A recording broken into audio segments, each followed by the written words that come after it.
2, 1. Ladies and gentlemen, we are joined by Joe Miller of the Overreaction Buffalo Sports Show.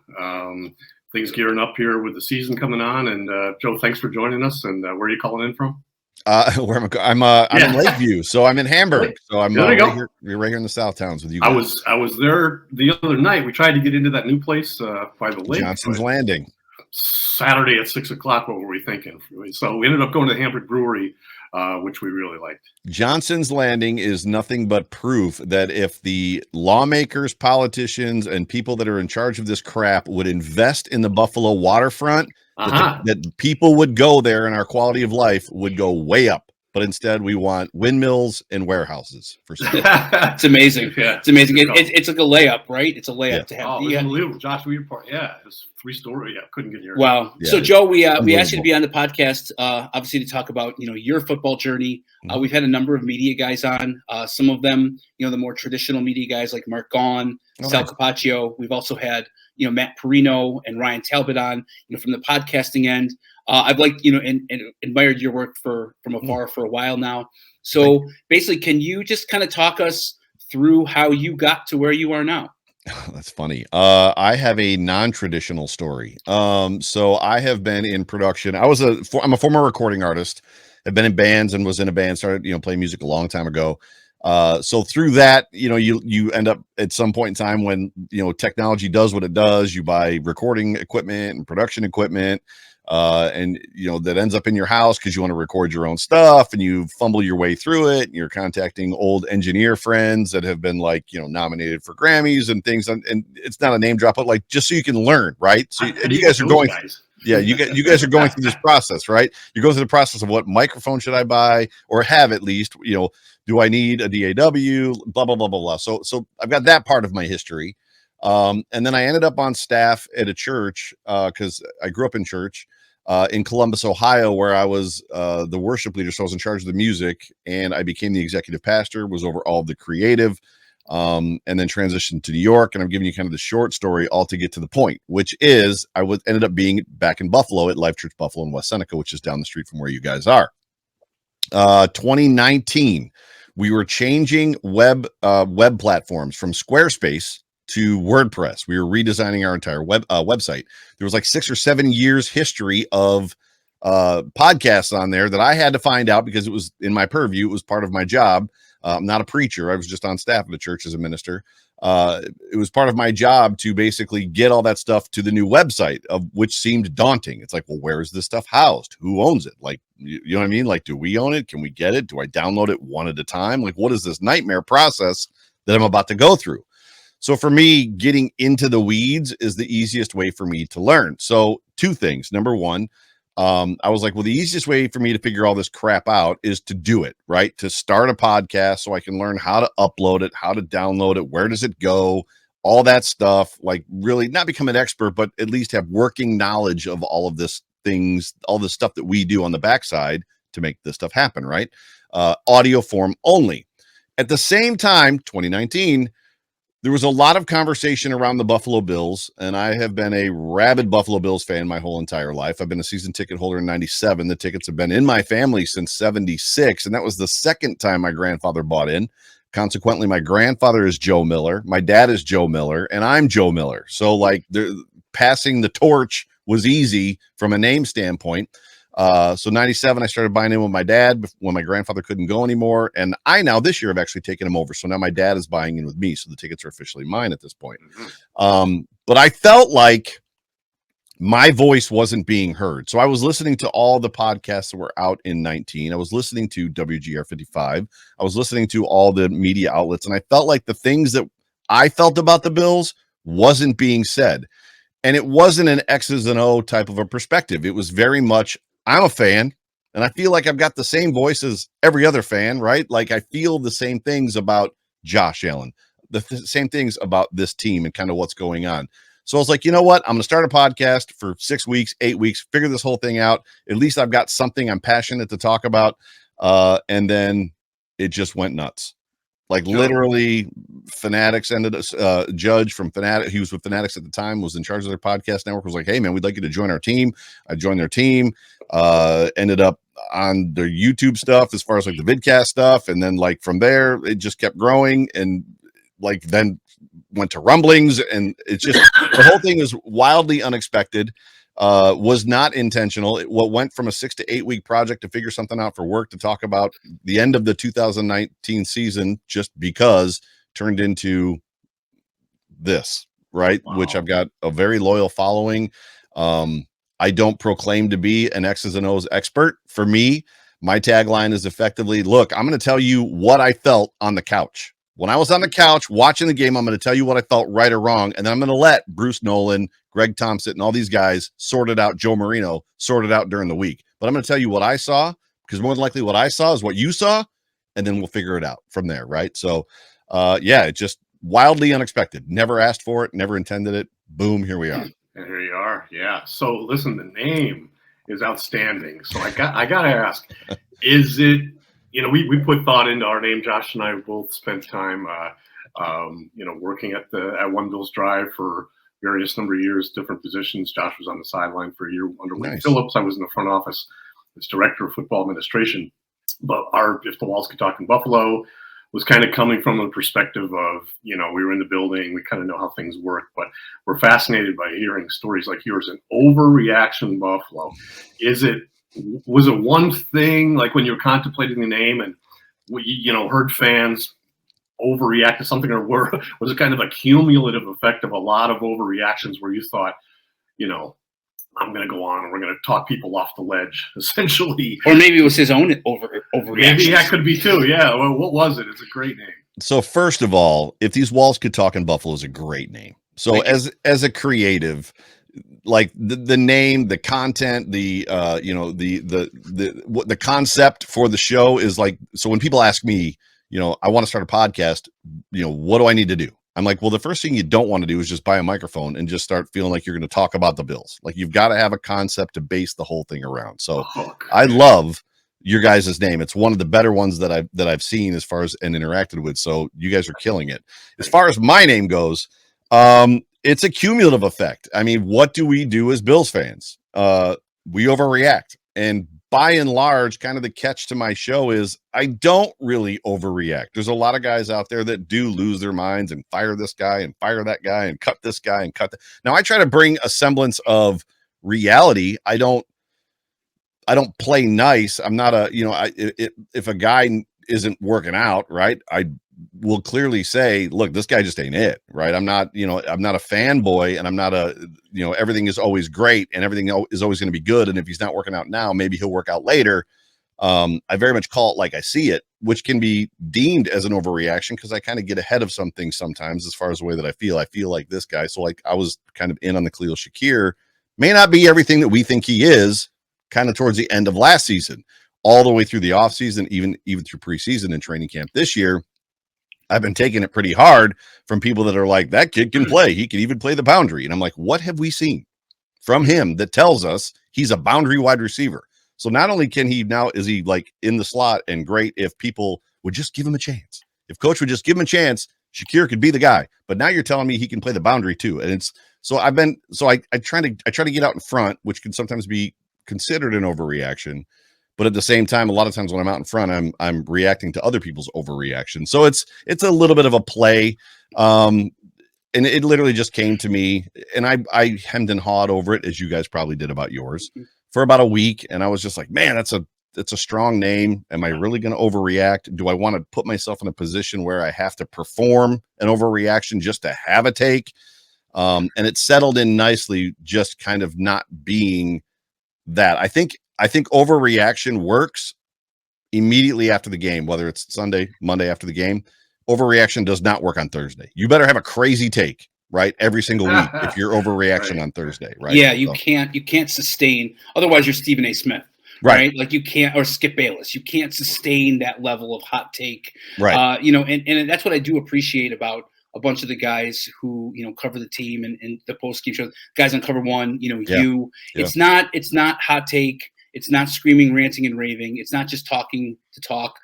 being in the building like Don and I were, Don was there almost 30 years. Wow. A lot of the outside noise, is kind of shut out. It's harder now with social media and all that. Back in like the 80s, 90s, 2000s, the media was all kind of herded into one room, Joe. And, you were able to really just shut it all off inside the building, where nowadays I think there's like more of a respect maybe from even the current administration. And you could talk about this, Don, like with Rex and all that, just the fact that like the guys covering the team seem more, like aware or, more serious. It's a reality. They have to be. And you talk about, what has to happen for there to be an overreaction on a Thursday. Usually it's maybe a transaction or a guy goes on IR too early or, without giving him a chance. Or in your first year, I think you said 97, taking over the tickets, maybe Billy Joe Holbert goes on a radio station that admits that he didn't study the playbook or something. But essentially, for you, when you're watching a Bills game, are you I imagine you're doing prep work, taking notes of, okay, that guy's lack of playing time or this move here or whatever the team does, that's going to be overreacted to. I'm going to bring that up. I'm going to kind of own that after the game and set the agenda. And is that how you watch a game? To a point, and it's morphed a little bit through the years. It's gone from over prep, and I don't say necessarily over prep as much as it's, there was a point where I was taking notes after every play, right, which drove my daughter crazy. My daughter McKenna, if you've watched my show, she's a rabid Bills fan as well, and she knows more about football than a lot of men that I know. Like we'll get together with a bunch of people and like somebody will say something and McKenna's like, that ain't right. That's not the rule at all. And they're like, oh, she's 16, plays flag football for Frontier, which is great.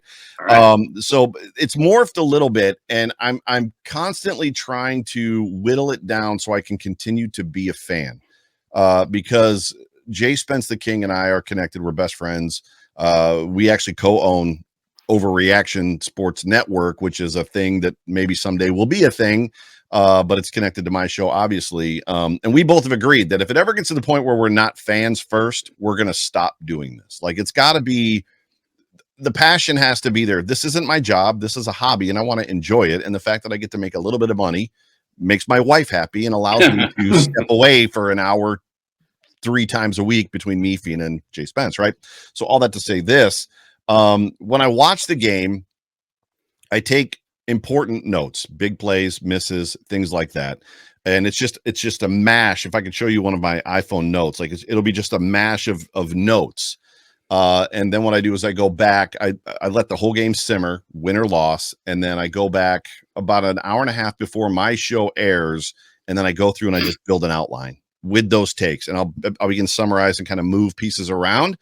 And then from the outline, 90% of the reactions that you get from me, if there is a take, generally are not overly scripted. They're just effectively how I'm feeling when I'm rereading my note, kind of going back to what I felt. Does that make sense? Yeah, totally. Sure. So when we started this, I talked about kind of the 2 lanes of people that are covering the Bills right now. There's the guys, Joe Biscaglia, Mark Gaughan. They've all talked about how they were fans and now how they're no longer fans. Correct. You always ask them that. Yeah. They always give you that. I would what George said. I wish I could be right, but I Carino and Talbot said that's literally. Yep. Spence and I made that deal. We were going to quit if we were ever not fans first. After interviewing Talbot and Carino, it was off air. They said it that we're not really fans anymore. And after we were done, Spence and I were like, that's awful. Yeah, right. I mean, you do lose something. There's a trade-off there, and you lose something significant. And Don didn't grow up. Don grew up, in the Adirondacks, and I grew up here, and then becoming. Working for the team, you take that chance as well. And when I got let go, there was a 15-year period where I was not a fan of the team. It took a long. It's just an understatement, sure. For sure. But you give up something to get something. So I do appreciate, and I guess I wonder, do you think people embrace the fact that you still are a fan of the team while having a show? Because there's value in, the guys like Matt and Joe, being kind of the straight reporters and, calling it like it is and being at one Bill's drive every day. But then I totally see value in like what you do, Joe, where you're still a fan, like Greg and Aaron on Cover One, after Fans. like these are fans, these are people just reacting, not overreacting, but just reacting to the game as if I'm talking to you like you're my buddy, like you're talking to me like we're buddies, rather than kind of talking at me, which is not disrespectful to the media guys at all, but that's their job. Sure. I think 80% of the people just want reality. So they want it. They're not looking for. There's a segment of people out there that want hellfire and brimstone, right? They want everybody fired. They want a touchdown. Like every time the offense is on the field, like first play, 80-yard bomb to Stephon Diggs, touchdown. Every time the defense is, first play, interception, pick six, that's football. I mean, there's people who are just unrealistic. I think generally speaking, whether it's Matt, Ryan, and those guys are good friends of mine. Greg, Aaron from Cover One. You go through the entire list right down to Sal. I mean, Sal does Sal probably does the best job, and he talks about it a little bit at times about being employed full time in this at the same time remaining a fan. Sal has done a very good job of kind of keeping the two. But I think what people want is they just want something in a voice, regardless of who it is, male, female, full time, part time, hobbyist, indifferent. They want a voice that resonates with them. They want a voice that's going to speak to them and maybe challenge them at times, right? So the big thing about us as hobbyists is, as much as our reach doing this ends up, you can't help it. You're going to become, potentially, if you get good at this, friends with certain players and certain people that have influence. And, there's guys that I call friends that are on the team. There's guys that I call friends that are, Mookie Hawkins and Matt Perino and these guys. Like, there's guys out there. So as much as I have sources per se, I don't even know that people are necessarily looking for inside information as much as they want to be, I'm going to say the word, validated in their opinion and thought of what they feel as a fan.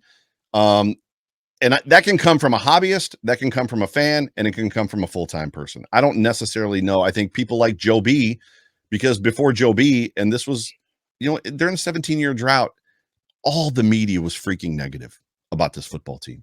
It didn't matter what quarterback we drafted or brought in. All it was sitting in the stands and who could, potentially before Twitter, but I mean, Twitter existed, but it wasn't like it is now. But it was like, who can write the report or get on the radio fast enough about how bad JP Lossman looked today or how bad Trent Edwards looked today. And it was over. I mean, right down to EJ Manuel. I mean, when you consider, if you can remember when EJ Manuel came to the Bills, the reporting on him versus potentially the way that the reporting was on Josh Allen when Josh Allen came to the Bills, it was night and day. It was so overwhelmingly negative, all of that back then. And then Joe B kind of came in, and Joe B was a breath of fresh air with WGR 55. He would report it as it was. He would tell you if somebody had a bad day, but it wasn't overarchingly negative, right? It wasn't like, I've got a take here before clicks to get clicks, right? I've got to take here to get, I'm going to say something that's profound, and this guy isn't good and he's never going to be good. And, I mean, you talk about Jerry Sullivan going on New England radio after Mario Williams has 4 seasons in a row with 10 plus sacks and calls him a fraud on like New England radio. Like, why do you need to do that? Why not?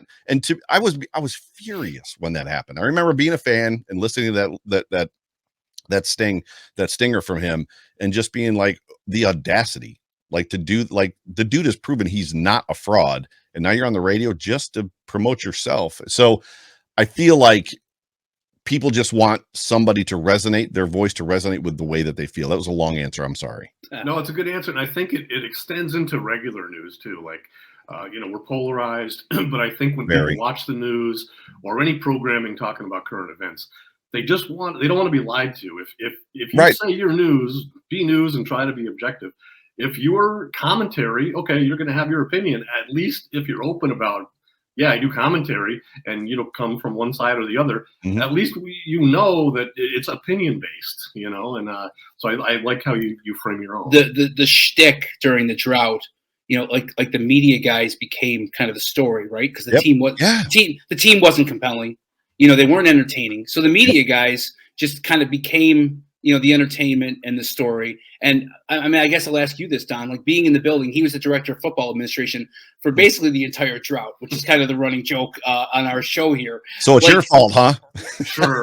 Well, no, Joe. There's always a reason why this season didn't go well, and then there was a key injury, and then one side of the ball didn't do the right thing. Right. It's true. We never had a complete package of a team. There you go. I always give him a hard time. Coaching and player roster, it just was never all there. What was the reaction in the building to like the negative media? Like in the mid 2000s and then 2010s. Like, what was the reaction in the building? I think it was frustrating. I mean, Josh, we've had players on recently. We had Lee Evans, we had George Wilson, and when we talked to them about their time with the team, they looked around their locker room and like they just saw all this talent. Lee was talking about Roscoe Parrish, and we had somebody that could do everything, and they all really thought and it was often true. In the hunt, here we go, had to win the last 3 out of 4 last 2 games, and it just didn't happen. But they just felt like, why wouldn't people think that we had a chance to get in? And once you get in, here we go again. We had Kavika Mitchell on, who was on that Giants team that they were the 6th seed and were healthy and hot and won in Green Bay, and beat the Patriots in the Super Bowl. So if you can get in, you just don't know. And a lot of those drought teams were close to it. Some weren't. We had some were totally starting over in 2010 and other of those years. But to whatever extent the media and the players will tell you that they didn't pay attention to it, but you can't not. It permeates everything. Just to say, hey, don't count this out quite yet. And I think that was a frustration for a lot of players on those teams. There was like an air of negativity around the franchise, right? Yeah. For a while, it was like before Mr. Wilson died, it was, is the team going to move? There was the whole Toronto series. Like there was just this negative, and you can't draw a straight line from that to on the field performance or off the field decisions. But like we've talked about many times, a lot of decisions were made for reasons other than football, marketing, et cetera, et cetera. So like you wonder how much the off the field stuff, even in the community, look at how engaged now the guys are as a part of the community. It feels like the early 90s, right, Joe? These guys now have been here for a while. It's like the Jim Kelly, Bruce Smith, Daryl Talley, Thurman Thomas with Stefan and Josh and all and Von Miller and all those. There's 2 safeties on this team, I think. Micah and Jordan. They're tremendous, and they're very representative of those folks. And it's like you wonder how much like the vibe in the community, especially a small town like Buffalo, can affect on the field performance. What do you think? I think it does. I mean, it's there's a belief system, and the reality is how many times have any of us gone into? I remember it was a Sunday night, and I went into the mobile station on the corner of Camp and Southwestern, and Josh Reed was in there on a Sunday night, like after the game. I'm like, how did you? And they played in Jersey. I was like, how did you get back so fast? I remember seeing Travis Henry at Quaker Crossing at the movie theater. I remember seeing him at Subway. I remember seeing him at the Hamburg Bowling Alley. Like we see these guys out and about all the time. You can't tell me it doesn't affect, right? And I know that by and large, Bills Mafia wants to be nice to these guys, but I'm sure that during the drought years, it probably wasn't always great, right? Not to mention it's a layered kind of thing. So we talked about the fact that, people just want a voice that resonates with the way that they feel or the way that they think. During the drought years, there was a lot of negativity, I think, for several reasons, one of which was the team was bad and people knew it. People weren't happy, right? So you get a couple negative reporters out there or negative people just kind of reporting on the game or whatever the feeling is. And it's like, yeah, that's exactly how I feel. Like this person does suck. That person does suck. They are drafting bad. Like JP Lossman isn't the answer. Trent Edwards should be starting. So it kind of resonates, but I also think it plays into a couple other things too. One of which is, Buffalo was kind of a joke back then. Like we were told for years, and I fought this on the Buffalo Bills message board for years as well. Like Buffalo is a small market and this team is getting sold. The NFL put out a message, almost like a propaganda message, that Buffalo cannot support a team and you're going to lose it. As soon as Ralph dies, that team is gone. Yeah. And we were a lot of Bills Mafia, which didn't exist back then, the name, were resolved to the fact that when Ralph died, this team was gone. And I was like, Buffalo is not a small market. Buffalo's a small market because they draw these non-existent lines around the fact that like Erie County has a TV market and it's small. They don't include Rochester, Monroe County, the 1.5 million people there. They don't include the 5 million people in Toronto. They don't include anybody in Erie, Pennsylvania. So like Buffalo is actually one of the bigger markets in the NFL if you draw a giant circle around it, like from a 100-mile radius, like you would around Indianapolis, because there's nothing else around Indianapolis. So all those people count.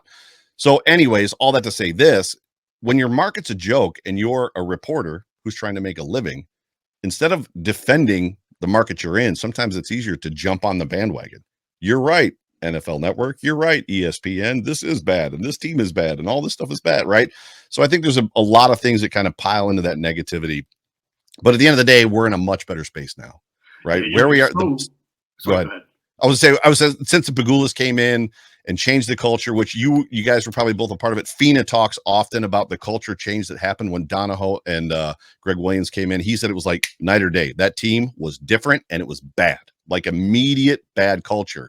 And we saw the same thing happen when Pagula came in, right? He brought. You're speaking my language right now, Joe. I was let go in February of 2001, so I was there when Fina was there, and the culture with there's almost like there's like three different eras of Buffalo Bills football, right? There's the obviously way back, way back. Then there's the Marv Levy, John Butler, Bill Polian era, yep. And that ended. When we all got let go with Wade and they brought in Donahoe and Greg Williams, and we've talked about this many times, Don. Like that was just weird. And Mr. Wilson gave up control for a while, and Tom Donahoe and Greg Williams came in like they were like a dictatorship, and the team was terrible, and they weren't really self-aware. And then obviously when the Pagulas come in, that sweeps out all that negativity from the last 15, 20 years. Yep. Just by virtue of them buying the team and then what's going to stay. You're right. Like you mentioned, you have a teenage son or daughter. I can't remember.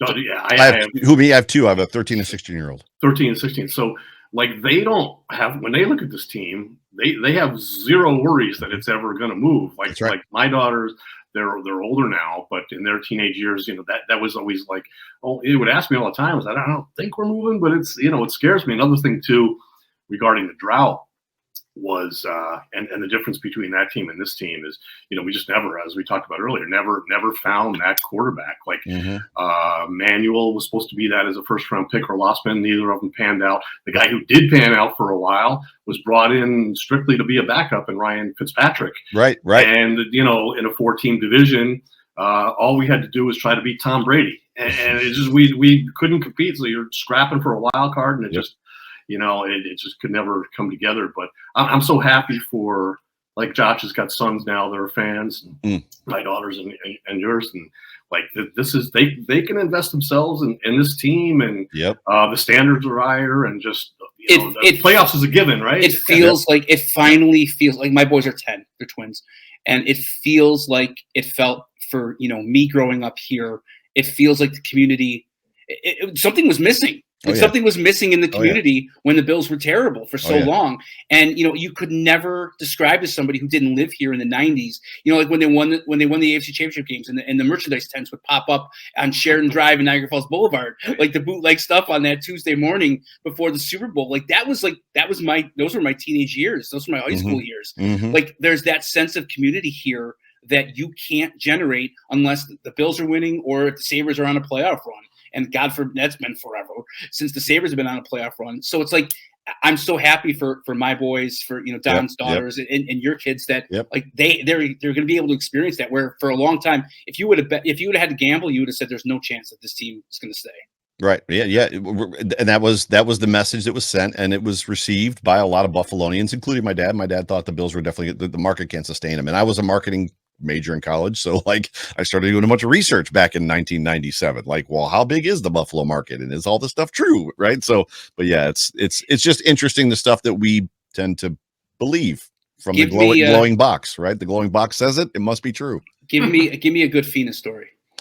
Oh my gosh, there's way too many. I don't even know where to begin with that one. I think one of the coolest moments with John Fina was, so John, I've gotten to go +1 with John to a couple different events, the Legends dinners, and then the Kelly Gala once, and it was at the Kelly Gala last year when he met Anthony Munoz. So Anthony Munoz was there, and John, when he saw him, was a little bit starstruck. And then went up to Anthony, and Anthony's like, John, like Anthony knew who he was. And John, like, even when we walked away, John was just like, that was amazing. That's cool. But I've got a lot. I mean, John is a big, giant goofball. Exactly who you see him on TV, like on the screen from our shows, is he's endearing. He's a true friend. He's loving. Like nothing is too, like, he's not too big for anything. Like he's just like he interacts, I think, is big on Twitter and social media. So if you follow John, John potentially will follow you back and he'll interact with you if it's not nonsense. But yeah, John is just, and his family is awesome. Like all of his wife and his kids are amazing. I could go on for hours about John. Yeah. Can you just kind of tell people what it's like, to co-host with you? Obviously you didn't play in the NFL, no professional football. Like what's that like, to co-host with a guy who did play? Do you feel like you have to be kind of deferential in any way? Like, what do you feel like when the team loses and you're like going heavy on somebody? Is it awkward ever? Well, first of all, it's always easier to write and to create content when the team loses, right? Negativity, it's just super, like when they win, it's like, yep, Josh was great. This was great. That was great. It was all great. End of show. Like, whereas when it's negative, you have opportunity to rant. So for me, there's an aspect of my role is to lob softballs, right? I mean, I'm trying to set up things, but what I've tried to do is position myself with a former professional football player that has forgotten more about football than I would say the people that are hobbyists that have never played at the NFL level think that they know about football. Does that make sense? Like there's people out there that are acting like experts and this is what's supposed to happen on this play. And then I hear from Jerry Ostrowski and John Fina, they're like, that guy doesn't know what he's talking about. Like, and John has done that to me because like I'll watch stuff in the game and I'll say to him, I felt like this person missed an assignment or this person was just bad. Like that, like Spencer Brown is a big topic along with Deion Dawkins, but I won't go. Let's talk about, Brian Winters or somebody like that, Vlad Ducasse, right? Guys that effectively were not great. Roger Saffold last year was not great. And I'll say things to him like, it just looks like he missed that block. And John will literally be like, nope, this is what was supposed to happen. And that actually isn't his assignment. And he just got hung out to dry by this person, then tried to recover and it was bad. And then he'll hit me with real truth, which is, these guys they're in 60 plays a game, 60 to 70 plays a game. And if they played 70, for 67 of those 70 plays, you didn't even hear their name mentioned and they played great. But because of 3 plays, 2 plays, maybe 1 play, everybody thinks this person sucks. He goes, it's not a reality. He goes, they're actually playing pretty well. So he does a very good job of pulling my overreactive fandom in, but I try to set him up with questions, topics, situations to get my own answers, if that makes any sense. So genuinely, a lot of times when I'm asking him a question, I want to know because I want to know, like, hey, can you help me out here? Because I've always wondered this, right? One of the coolest stories, John Fina story. One of the coolest stories, it was 2 years ago. And the Legends community was bringing him in to do sign autographs and all that kind of stuff. I think it was a Redskins game. I don't remember what year. It might have been 21 now. I can't remember. I think it was 21. So we're texting back and forth. We'd been doing the show for a couple of years at that point. And I was like, so you're coming in, blah, blah, blah. Can we, you want to get some dinner? You want to meet up? And sometimes the schedule allows it. Sometimes it doesn't. And he's like, hey, what are you doing for the game? Are you going to the game on Sunday? I was like, no, I'm not going. I sold the tickets for whatever reason, or I think my dad might've been using them. I can't remember. I wasn't going. He goes, well, where are you watching it? I was like, probably at home on my couch. He goes, what's your address? And I was like, what do you mean? What's my address? And we were friends by this point. I'm like, what do you mean? He goes, well, I'm going to come over to your house and watch the game with you. And I was like, John, you've got tickets. Like, you've got a free ticket to sit in a booth. He goes, I don't want to I don't want to go to the game. He goes, I'm going to come to your house. Sure enough, dude's like in my house on my couch watching a football, like a former NFL football player. And he's just like, it's just wild, dude. And McKenna still is like, remember that time John Fina came to our house and watched a football game with us? It's funny you mentioned that about 67 of the 70 plays. Don and I talk quite a bit. When you work in the NFL, you always want to avoid the job where all you can do is screw it up. Right. Like I was on the sideline and I was in charge of how many guys were during special teams plays. Wanted to make sure there was 11 guys. Yeah. And that was a thankless job because the only thing that could ever happen is you mess it up. Don was in charge of, getting the contracts to the NFL, and there was a 4 p.m. deadline. And God forbid that you get the thing timestamped at 4:00:01. No, it's 3:59:59. Okay, sure. So 4 o'clock's too late. 4 o'clock's too late. Yeah. So that's what I think people. That's what fans maybe sometimes lose sight of is that, especially on the O-line or, cornerback or the guys without the ball, the guys you're not following every play, you can be great 68 out of 70 snaps. And then the 2 snaps where you hear about Spencer Brown or you hear about Roger Saffold or whatever, and it's like, and then you overreact, right? Like I'm going back to the whole theme, and I mean I'm glad that the former players have a voice in the football space as well, because I feel like they're able to, we had Jerry on our show. Jerry's awesome. And like John, like just to talk people off the ledge a little bit, like, okay, like this is what really happens. And they're not condescending and they're not arrogant about it, but it's like, you guys got to remember, like, this is like the other Wade always would say, the other guys get paid too. Yep. 100%. Yeah, you're right. We had Reed Ferguson, the current Bills long snapper, yep, and he drilled down into just everything that goes into a punt or a PAT or field goal, and to the speed, the spin, the violence that happens instantly. Like I started to sweat. I've seen this play 10,000 times in my life. You just take it for granted, right? But one goes wrong with wind or whatever. And there's a reason why he's getting paid $2 million to snap a football through his legs. Well, exactly. It's hard. Yeah. With Jerry Ostrowski, we were telling him, he hated hearing this, but when we traveled to Miami and I was in the box there was a giant, huge picture of Trace Armstrong sacking Doug Flutie to end that playoff game that year. And he's like, oh, he was on the field that play. And he said, I hate Trace Armstrong. It was as hot as it was. The man only played 12 or 15 plays a game, versus us playing 70. So there's another factor too. Like this stud pass rusher comes in, fresh somehow at the end of the game. And he's like, I remember where I ended up after. So anyway, it's just, well, you have a real winning formula there, Joe, to have. I appreciate it. Joe, you're great on your own, but then when you factor in a former player with that kind of knowledge, and good for you. I can see why fans really enjoy listening to it. Yeah, it's two different things, right? There's a big difference between being on a show with somebody and monologuing, right? Pat Moran and I talk about it all the time because Pat was one of the first podcasters in Buffalo with the Rock Pile Report, along with them, like those two at the same time. And Pat and I are good friends. And Pat, Talking Buffalo, by the way, he'll talk all the time about how he loves to interview people, and I do too. And then he's like, man, he goes, I just got it, just doing the monologue thing is tough. And I was like, you're right. It is tough because you're talking to nobody. Yeah. Yeah. And so who wants to hear this? Does anybody care? Does anyone care? Yeah. So Joe, you've been real generous with your time here. Before we let you go, we do something called the 2-minute warning, where we ask you kind of 10 rapid fire questions in 2 minutes or less, just to let people see a little bit of your personality. So Don, fire away. All right. I think I might already know the answer to this one, but your most interesting place to watch a Bills game? My living room. So let me back up on that. And for the interest of, or the sake of time, I apologize. I actually prefer to be up. So our tickets are 313 row 1. So I'm on the 27-yard line, row 1, whereas most people like to be down low. For the Indianapolis Colts playoff game, the COVID year, I won the lot. Well, not won the lottery because of seniority. I got to buy tickets. I was 32 rows up on the Bills sideline at the 50. Though I spent the whole game watching the screens because I could not see the field. You have the best seats at Highmark Stadium. Yes, you absolutely do. And I always tell people, being on the sideline is awful. It's an awful place to watch the game. Anything. Can't see anything, especially with the crowd on the field back in the 90s. I couldn't, and I'm small. I'm short. I couldn't see a thing. It's a terrible place to watch a game. 3 people dead or alive you want to have dinner with.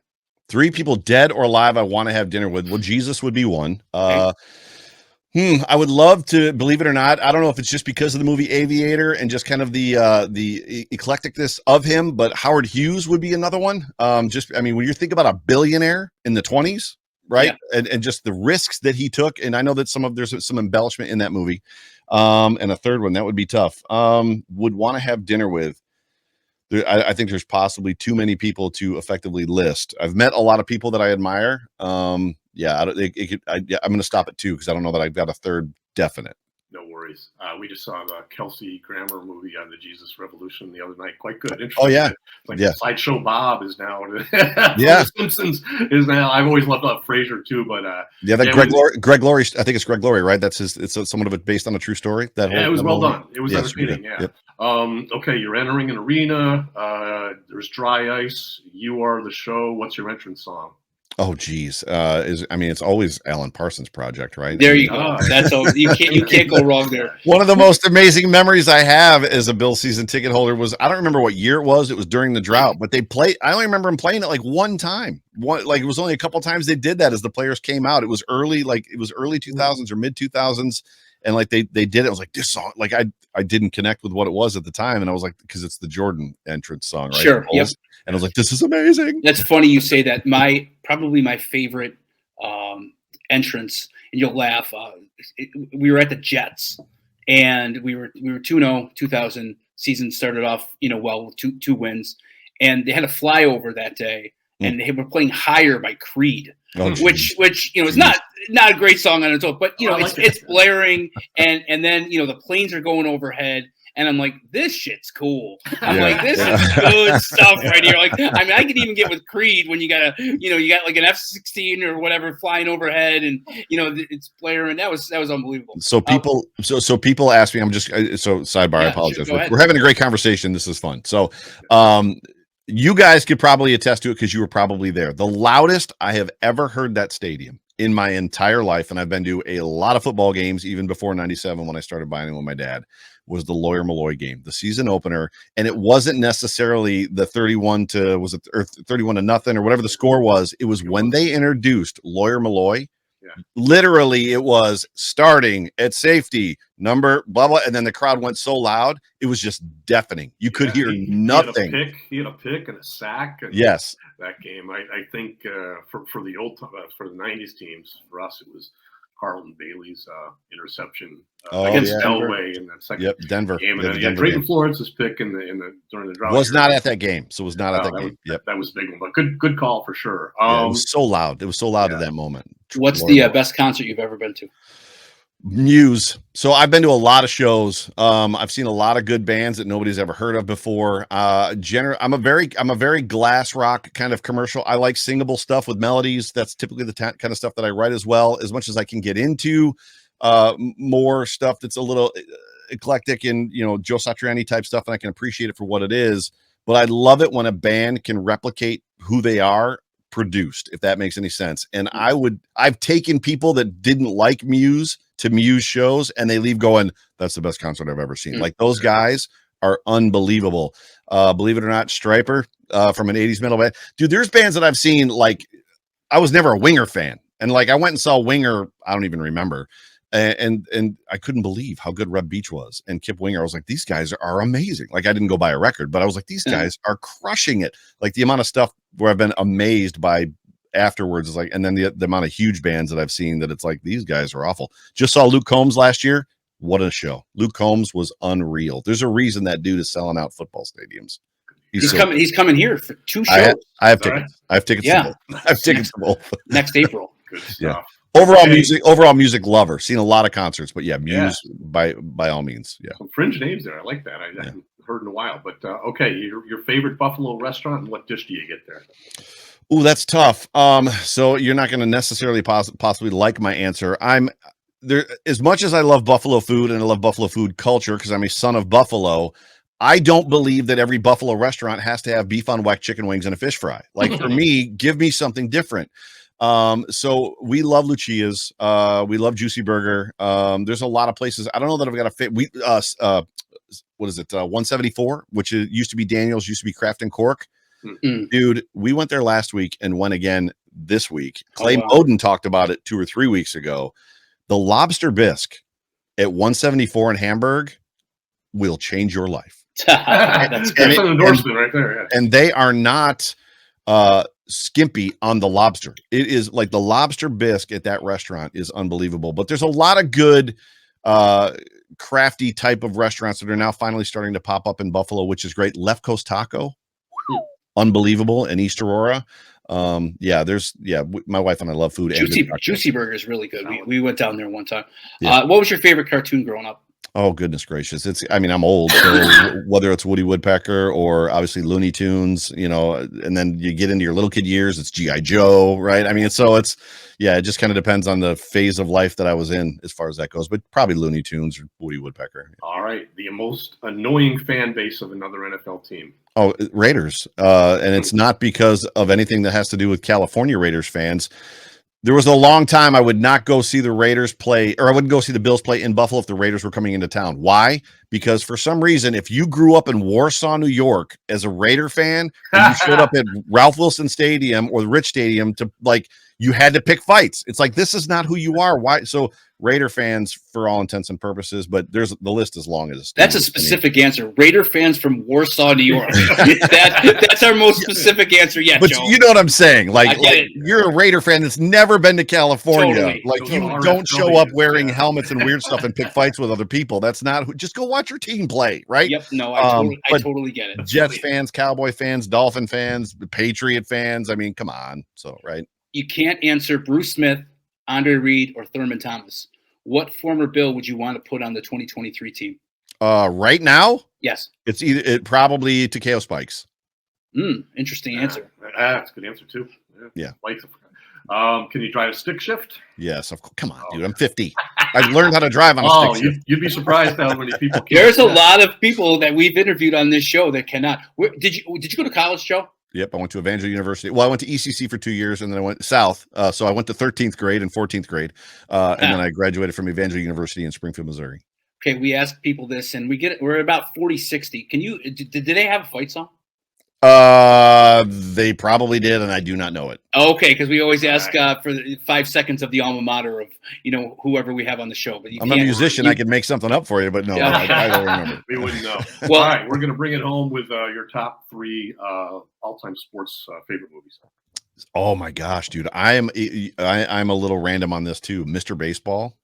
Oh, right. Tom Selleck. Yeah, dude. I could watch that movie. I could watch that movie over and over again. There's a lot of dude. I go way back. So what was the Robin Williams and Kurt Russell movie? It's right on the tip of my tongue. I'll come back to it. Okay. The Best of Times. I love that movie. The Best of Times. That's the name of that movie. There's a lot of, believe it or not, I absolutely love The Replacements. That to me is a fun movie. To watch if you're just sitting on the couch and it comes on, pop it on. So there's a lot of sports movies, but those are probably 3 of my favorites. Those are underrated, but that was I like that. That's awesome. Most people say The Program, right? They gotta say yeah. And I love Remember the Titans. Sure. Joe, this has been a lot of fun. I hope people enjoy. Can you tell people where to find you? Goodness gracious. So I have my main Twitter handle is at Joe Miller Wired. I'm also on Facebook. I'm also on TikTok. I'm also on Instagram for the Overreaction Buff handle. I just hired a social media manager to basically handle all of that stuff. So there's a lot of activity getting posted. If you go to Twitter and you follow Overreaction Buff at Overreaction Buff, you'll get most of my content there. I will follow you back on that handle as well. But yeah, you can YouTube. So Buffalo Rumblings, there's also an Overreaction YouTube channel. During the season, I break off of some of the rumbling stuff and I do a Wake Up Wednesday show where I just talk about what's coming up that week, sport betting and stuff like that. And then I do a rapid fire. You said rapid fire, which was fun. I do a rapid fire Friday episode where I usually invite somebody on and fire 10 questions at them. We have a lot of fun. So same thing. Awesome. Tell John Fina that he needs to stop ducking me on Twitter and come on our show. I'll tell him. Absolutely. Please do. He knows. Yeah. He already knows. And he's been evasive. So, he's kind of given us exchange with him months ago, but we didn't. Never went. He's given us the first round draft. We got our guy now. John's a good dude. If you've had Jerry on and me on, John will come on. Sounds good. Yeah. All right, Joe. Thanks a lot. Appreciate it. Thank you very much. Thank you. Go Bills.